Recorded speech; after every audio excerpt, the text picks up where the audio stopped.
Primo, la distribuzione a giorni dei corrispettivi a tutti coloro che hanno aderito all'offerta. Secondo, il lavoro serrato per la ricapitalizzazione precauzionale in modo unitario. Terzo, l'avvio in tempi brevi, brevissimi, non oltre l'estate, dell'azione di responsabilità nei confronti della vecchia gestione sul fronte di Montebelluna.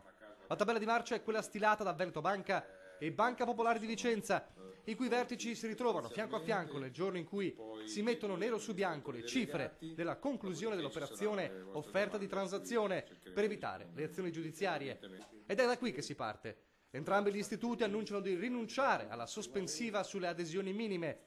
Da Veneto Banca saranno pagati 248,5 milioni di euro ai 54.374 azionisti che hanno detto sì, cioè il 72%, e il corrispettivo verrà saldato entro 5 giorni da oggi.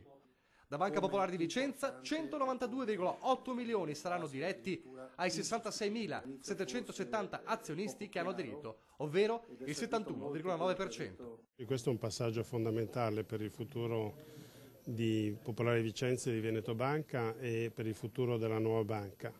Dialogo aperto anche con chi non ha aderito.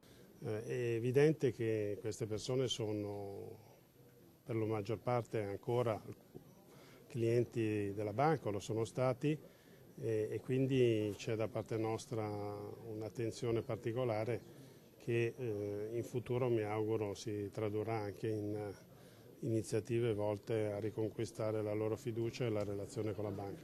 E mentre il campo minato viene bonificato, la trattativa per la ricapitalizzazione precauzionale di Banca Popolare di Vicenza e Veneto Banca vede tutti e due gli istituti impegnati a lavorare in modo unitario, perché sempre più si lavora guardando al progetto unitario, dicono i vertici.